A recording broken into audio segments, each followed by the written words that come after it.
Bonjour à tous, je suis ravi de pouvoir m'adresser à vous aujourd'hui. C'est grâce à la magie d'Internet, grâce à la magie du streaming.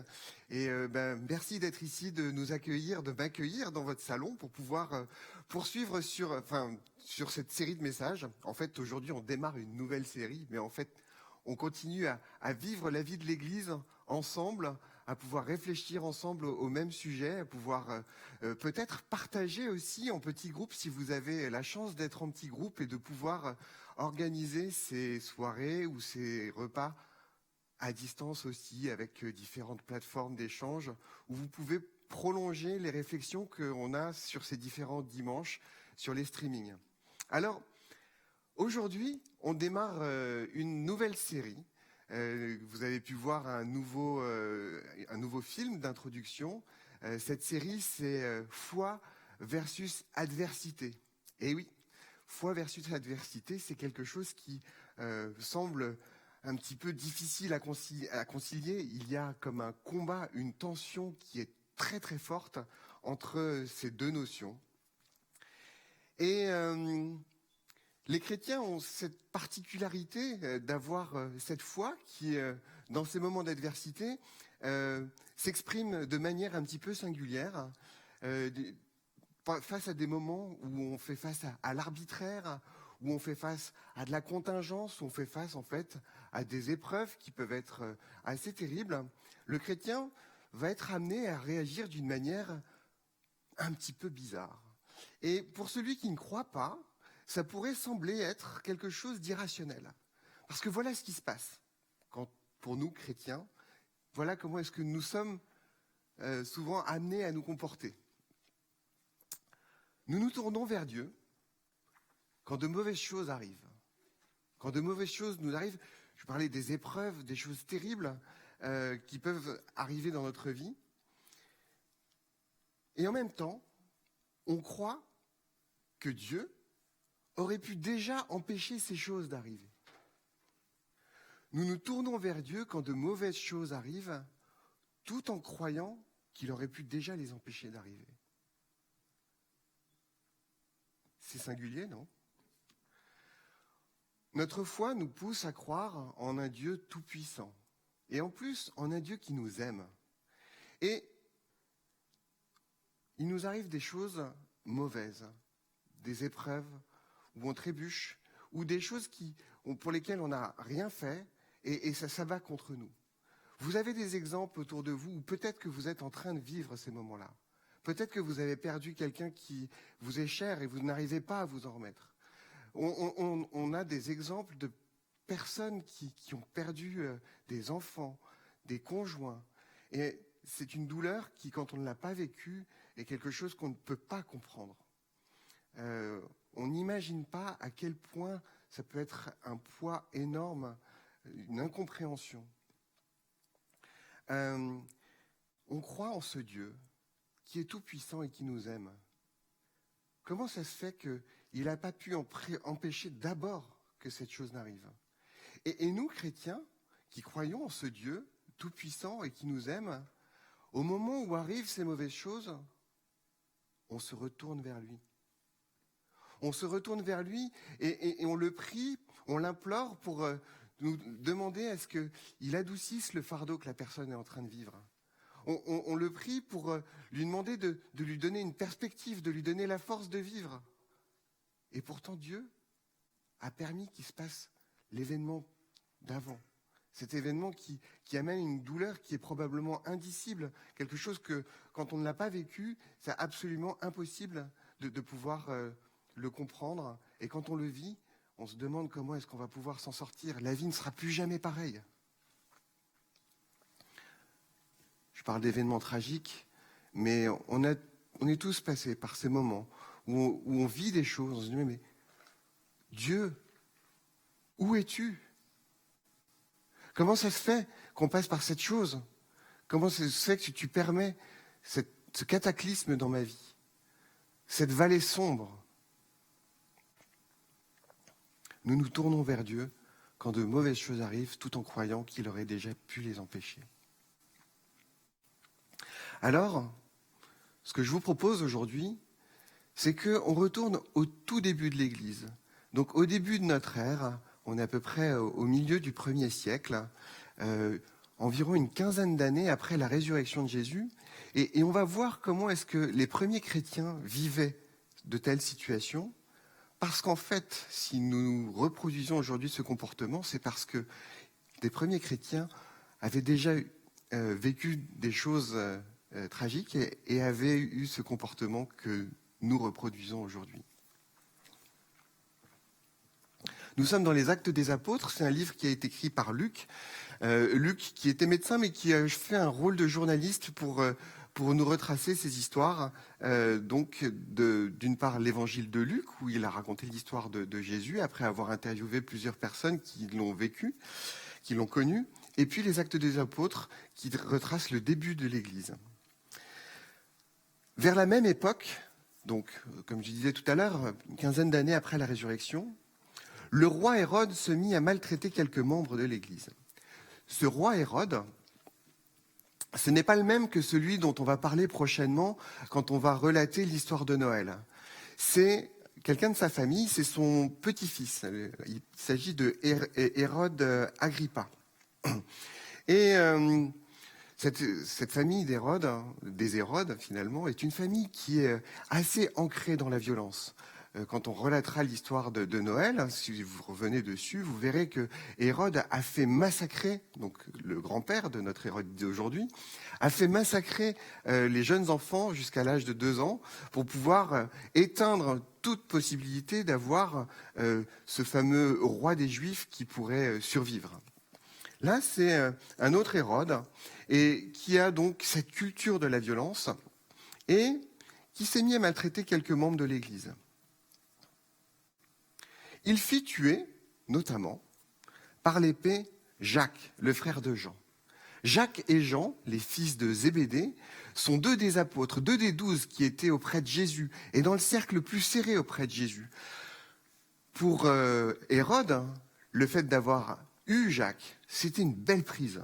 Le fait de l'avoir tué, ça envoyait un message très très fort. On est en train d'éteindre cette voie avec ces gens qui faisaient autorité autour de ce Jésus et qui sont en train de tout doucement modifier la face d'Israël au début. Et puis après, on verra que ça se diffuse à travers tout l'Empire romain. Et aujourd'hui, on est témoin de quelque chose de beaucoup plus vaste. Donc il avait fait déjà tuer Jacques. Voilà une épreuve pour l'Église naissante. L'un des 12, l'un des plus proches de Jésus. Hérode l'a fait capturer, Hérode l'a tué. Où est l'espoir là-dedans? Quand il s'aperçut que cela plaisait aux Juifs, Hérode est responsable de la contrée. Hérode a tout intérêt à avoir de bonnes relations avec le peuple dans lequel il est là, sur lequel il est souverain. Et il s'aperçoit que ça plaît aux Juifs. Alors, on va continuer dans cette voie. Il fit arrêter Pierre. Pierre, Pierre. Pierre qui est l'apôtre, qui a été celui qui a lancé l'Église, celui qui était le communicant de l'Église naissante. Pierre qui était aussi un des très proches de Jésus. S'il y a un gros poisson à se faire, c'est Pierre. Et Hérode a eu Pierre. Il l'a fait arrêter. C'était pendant le jour des pains sans levain. C'est-à-dire, c'est cette période où Jérusalem est en pleine effervescence. Il y a toute la diaspora juive qui est là, qui se rassemble et qui va après repartir. On va pouvoir envoyer un message fort à ces Juifs. Pierre s'est fait capturer. Et Pierre va subir un procès. Il voulait le faire comparaître devant le peuple après la Pâque. Pierre était donc sous de bonnes gardes dans la prison, mais l'Église priait ardemment Dieu en sa faveur. Pierre est en prison, l'Église prie ardemment Dieu en sa faveur. Essayons de nous placer dans la situation de l'Église naissante, de ces personnes qui sont là, rassemblées, avec cette émotion très puissante d'avoir eu ce Jacques déjà, quelques semaines auparavant, qui a été tué par l'épée, mis à mort par Hérode. Et là maintenant, c'est Pierre, c'est le tour de Pierre, c'est sûr, il ne va pas pouvoir s'en sortir. Pierre, il est en prison dans les geôles d'Hérode. On va voir en plus dans quelles circonstances tout à l'heure. Jacques est mort, Pierre est en prison, et l'Église prie ardemment. Dieu a permis que Jacques soit tué. Dieu a permis qu'il y ait déjà l'horreur qui se soit produite, l'injustice, l'arbitraire, le contingent. Pourquoi est-ce que Dieu interviendrait en faveur de Pierre alors que Pierre est déjà dans le couloir de la mort ?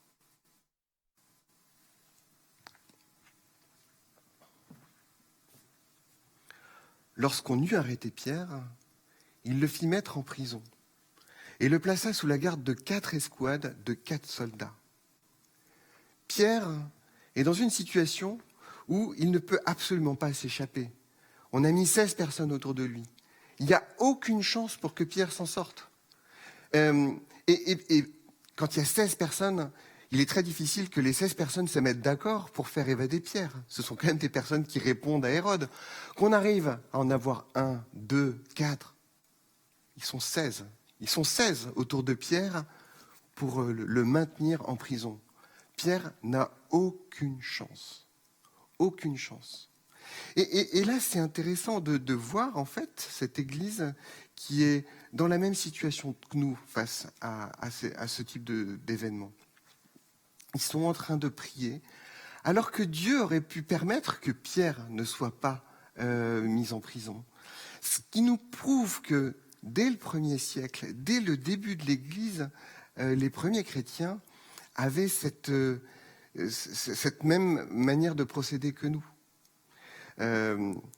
Il croyait que Dieu aurait pu empêcher les choses et pour autant, il se confiait en lui pour peut-être permettre de changer le cours des événements.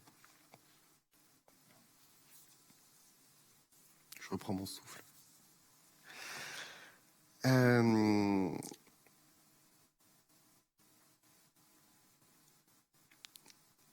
Ces chrétiens du 1er siècle, si j'insiste pour parler de cette époque, on est juste 15 ans après la résurrection. Ce sont des chrétiens qui, pour certains, ont été témoins de ce qu'a fait Jésus. Ce sont des chrétiens qui, peut-être, n'étaient pas directement témoins, mais ont été en contact avec des témoins de ce qu'a vécu Jésus.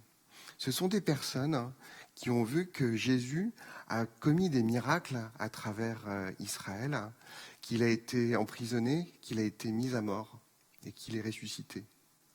Ce sont des chrétiens qui ont eu le témoignage ou qui ont entendu Jésus leur dire « Je vais être mis à mort et je vais ressusciter le 3e jour ». Ce qui s'est produit. Ce qui était impossible de se produire, s'est produit. Ces chrétiens ont vu des miracles. Et ces chrétiens ont, dès lors qu'ils ont reconnu que Jésus, donc qui a dit qu'il ressusciterait le 3e jour, se revendiquait être le Fils de Dieu, ont choisi de croire qu'il était le Fils de Dieu. Parce que quand quelqu'un annonce sa mort et sa résurrection et donne le timing, c'est quelqu'un qui est crédible. Donc ces chrétiens étaient proches de ces événements, et donc pour eux c'était logique de placer la confiance en Jésus, logique de placer la confiance dans Dieu, le Père, parce que justement, ils avaient été témoins de ces choses formidables. Et malgré les circonstances qui paraissaient affreuses aujourd'hui, à l'époque, ça valait le coup de continuer à s'attacher à Jésus. Alors, si vous vous sentez fou aujourd'hui, lorsque vous recommandez votre sort à Dieu, lorsque vous recommandez le sort d'un autre aussi à Dieu parce qu'il traverse la vallée sombre,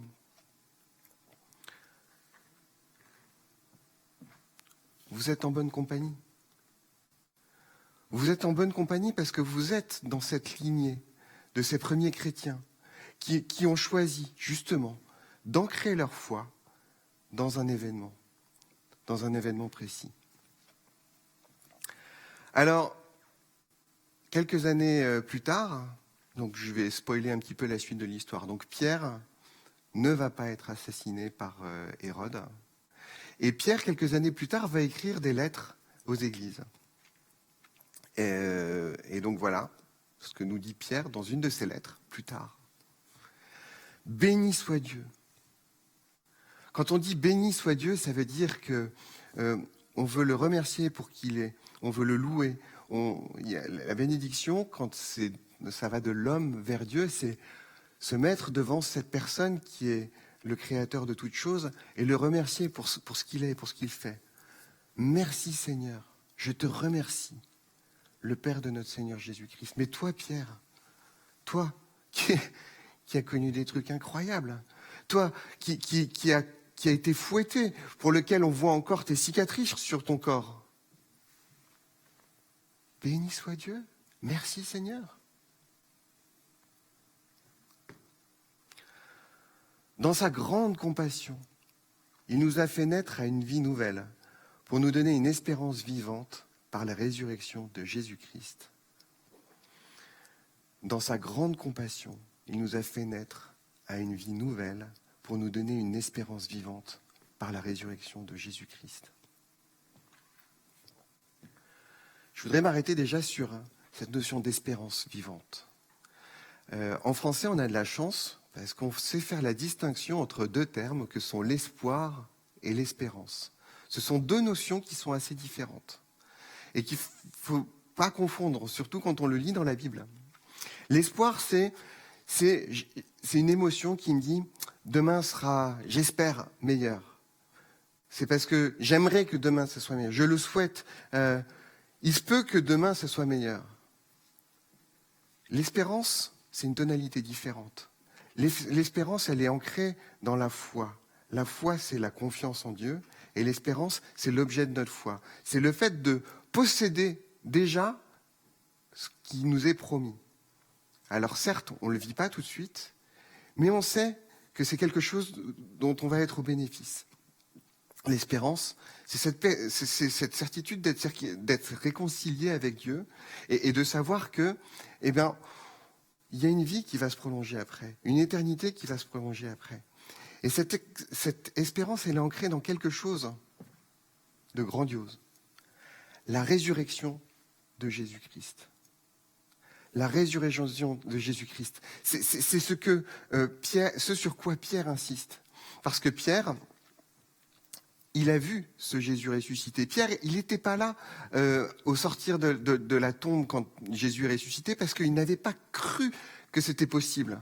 Mais quand Pierre a vu que Jésus était ressuscité, alors tout le témoignage que Jésus a donné a été attesté par cette résurrection.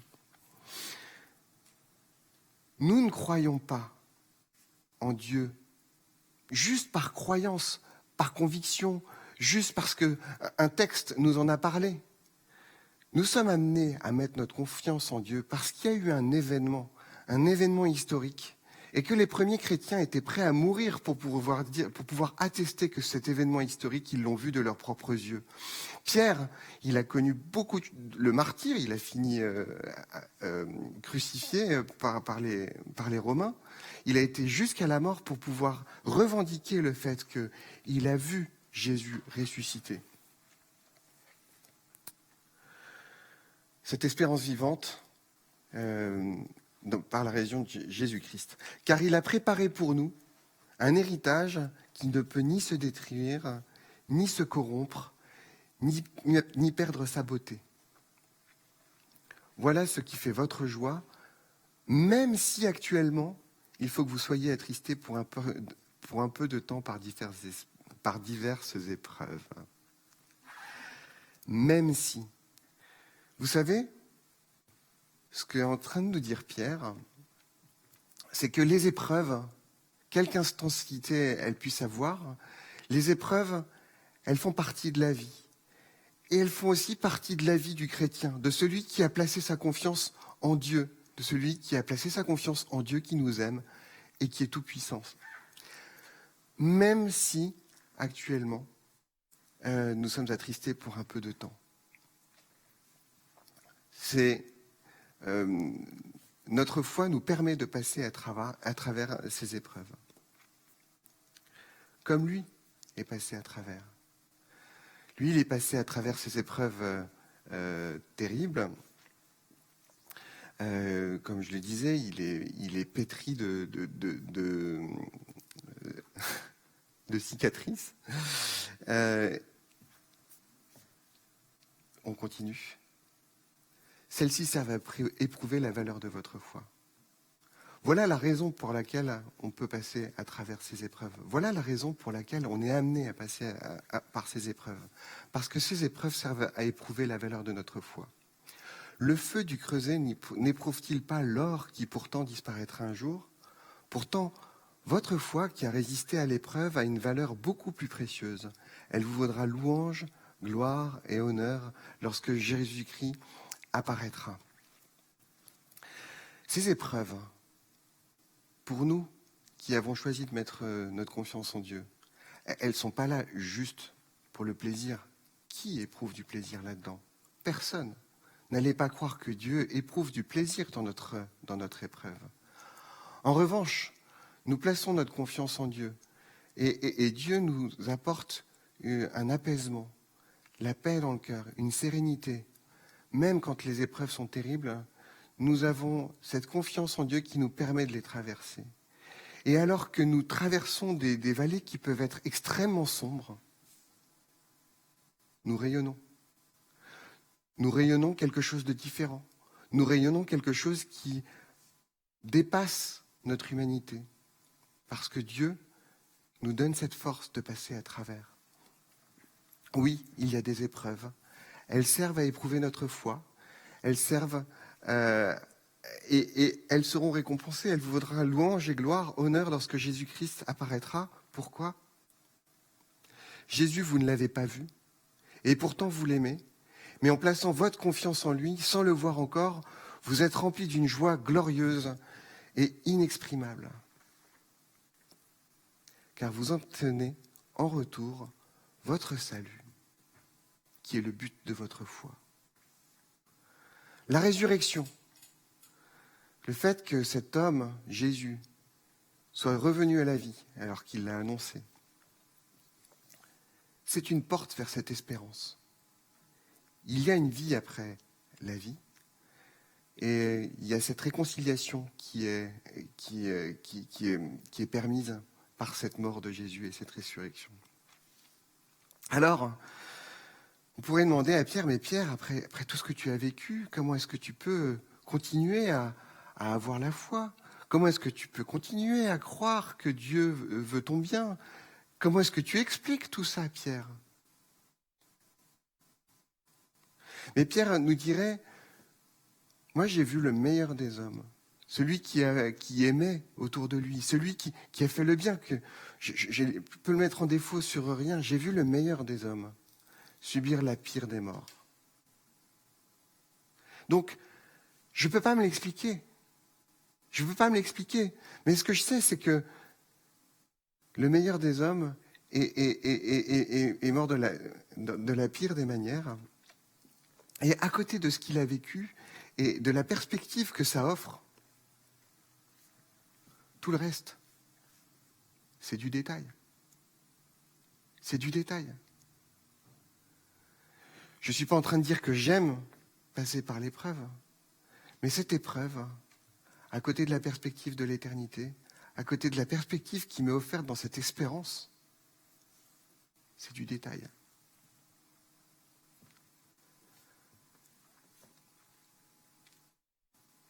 Alors nous allons revenir à notre histoire. On a les chrétiens qui sont en train de prier en ce moment, ardemment, pour la libération de Pierre. Et voilà ce qui se passe. Alors la nuit qui précédait le jour où Hérode allait le faire comparaître, Pierre, attaché par 2 chaînes, dormait entre 2 soldats, et devant la porte de la prison, des sentinelles montaient la garde. Tout à coup, un ange du Seigneur apparut, et la cellule fut inondée de lumière. L'ange toucha Pierre au côté pour le réveiller. « Lève-toi vite, lui dit-il. » Au même instant, les chaînes lui tombèrent des poignets. « Allons, poursuivit l'ange, mets ta ceinture et attache tes sandales. » Pierre obéit. Maintenant, ajouta l'ange, mets ton manteau et suis-moi. Pierre le suivit et sortit, sans se rendre compte que tout ce que l'ange faisait était réel. Il croyait avoir une vision. Ils passèrent ainsi devant le premier poste de garde, puis devant le second, et arrivèrent devant la porte de fer qui donnait sur la ville. Celle-ci s'ouvrit toute seule. Ils sortirent et s'avancèrent dans une rue, et soudain l'ange le quitta. Quand on lit un passage comme ça avec un miracle manifeste et puis une délivrance, il est complètement sorti de cette vallée sombre, notre ami Pierre. En une fois, par un ange, on se dit « Ouais, ok, Dieu est capable de le faire, il l'a fait à Pierre.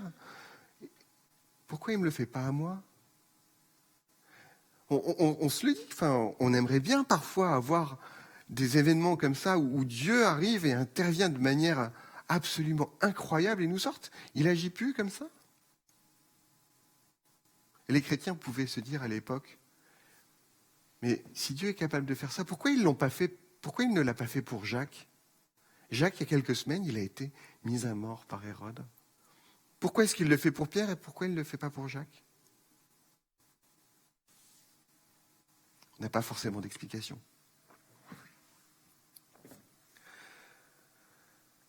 Pierre approche de la maison où étaient rassemblés les disciples qui priaient pour lui. Il toque à la porte.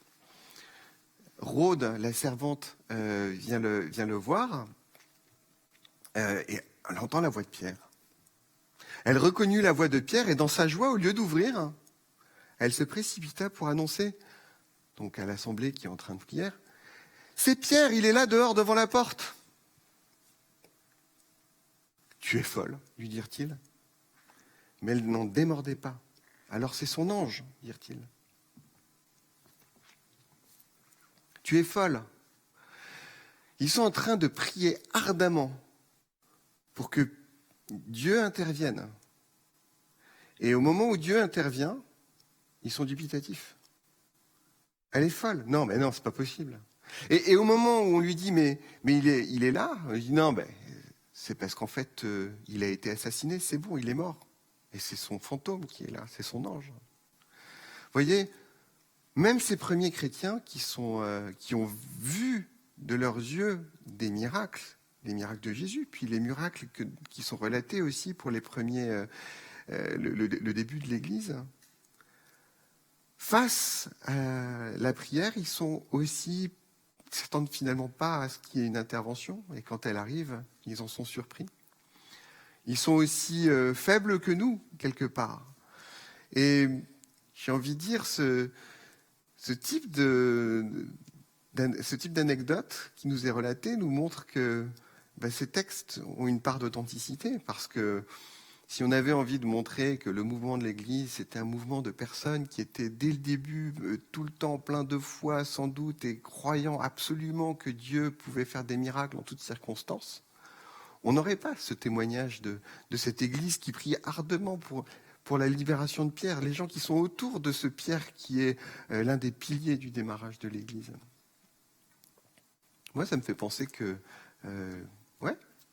ces textes ont certainement une part d'authenticité. Après, j'y place ma foi, c'est quelque chose de plus grand encore. Pendant ce temps, Pierre continuait à frapper. Ils ouvrirent, le virent, et restèrent tout étonnés. D'un geste de la main, Pierre leur fit signe de se taire, oui, parce qu'il devait y avoir un petit peu de brouhaha, et peut-être qu'il n'avait pas forcément envie de faire du tapage nocturne, il n'avait pas forcément envie de rappeler les 16 soldats. Il leur raconta comment le Seigneur l'avait fait sortir de prison. Il ajouta, faites savoir tout cela à Jacques et aux autres frères. Alors Jacques, c'est pas celui qui est mort, c'est l'autre. Oui, parce qu'il y en a un autre. Ensuite, il repartit et se rendit ailleurs. Ailleurs, c'est une destination qui est très précise. En fait, on ne sait pas où il est parti. Peut-être que Luc, quand il a relaté les faits, le savait, mais en tout cas, il ne l'a pas relaté. Il y a une parenthèse où, en fait, Pierre a disparu. Et on le retrouve que plus tard, 9-10 ans, Pierre est en cavale, en fait, pendant cette période. Et voilà, il est parti ailleurs. Alors, qu'est-ce qui se passe ? le jour se lève. Quand le jour se leva, il y eut un grand témoin parmi les soldats. Où donc est passé Pierre? Eh oui. Hérode le fit rechercher, mais on ne le trouva nulle part. Alors après avoir fait interroger les gardes pour savoir s'ils étaient de mèche, qui est-ce qui les avait payés, etc., machin, on n'en sait rien. Enfin bref, il a ordonné la simplicité, hein, on va les exécuter. Pouf, 16 gardes. Voilà. En fait, il faut voir que Hérode, dans cette situation, il subit un camouflet massif. Parce qu'il y avait certainement de la publicité pour le fait qu'il ait eu ce gros poisson, ce Pierre, qu'il avait réussi à l'emprisonner. Il l'avait eu, il avait fait la publicité pour le procès à venir, et finalement ce procès n'aura pas lieu. Il fallait laver cette humiliation, et c'est les soldats qui en ont fait les frais. Alors, Hérode s'en va. Il va, on ne sait pas exactement pourquoi il s'en va, mais il va dans sa résidence secondaire et à cet endroit, il va recevoir une délégation qui vient d'une contrée qui dépend de son commandement. Donc, c'est pas directement Israël, mais c'est une contrée voisine dont l'approvisionnement dépend d'Hérode. Et Hérode les reçoit et fait une grande fête. Et voilà ce qui se passe. Au jour fixé, Hérode revêtu de ses vêtements royaux. Alors ces vêtements royaux, Flavius Joseph, qui est un historien juif de l'époque, qui a retracé les faits qui se sont passés à cette époque, explique que c'était des vêtements qui étaient en argent. Et quand le soleil se reflétait dans ces vêtements royaux en argent, c'était absolument éclatant. Donc Hérode, vêtu de ses vêtements royaux, prit place sur son trône et leur adressa un discours en public. Le peuple se mit à crier « Ce n'est pas un homme qui parle, c'est la voix d'un Dieu !» Au même instant, un ange du Seigneur vint le frapper, parce qu'il n'avait pas rendu à Dieu l'honneur qui lui est dû. Dévoré par les vers, il expira. Et ce texte est corroboré également par Flavius Joseph, regardez. Hérode fut saisi d'une subite douleur d'intestin qui, dès le début, fut extrêmement vive. Et vous pouvez regarder dans Antiquité juive, et donc vous pouvez chercher le paragraphe 350, et vous retrouverez cette citation, et où il explique que quelques jours après, 3 à 5 jours, je ne me souviens plus, Hérode est décédé de cette attaque de vers. Voilà, donc un autre témoignage, qui n'est pas un témoignage qui est relaté dans l'un des livres de la Bible, qui nous atteste de l'authenticité de ce passage. Quand Pierre a appris qu'Hérode était mort, il a dû se dire, me voilà délivré de mon ennemi. C'est plus simple pour la cavale quand celui qui le poursuit pour l'assassiner est mort. Et en même temps, il a dû aussi se dire, mais pourquoi est-ce qu'Hérode n'est pas mort un mois plus tôt? Jacques n'y serait pas passé, et les soldats non plus. Il n'y a pas forcément d'explication à tout. Mais la parole de Dieu se répandait toujours plus. La parole de Dieu se répandait toujours plus. Ces événements puissants ont permis d'ancrer la foi dans le début de l'Église, d'ancrer l'espérance dans le début de l'Église. Ce qui a permis à ces personnes de tenir bon, c'était cette perspective de la résurrection, donnée par la résurrection de Jésus. Ils avaient envie de tenir bon parce qu'ils croyaient. Et c'est grâce à ces gens qui ont été courageux et qui, parce qu'ils avaient vu ce qu'ils avaient vu, croyaient ce qu'ils croyaient, qu'on est aujourd'hui au bénéfice de ce qu'ils ont vécu.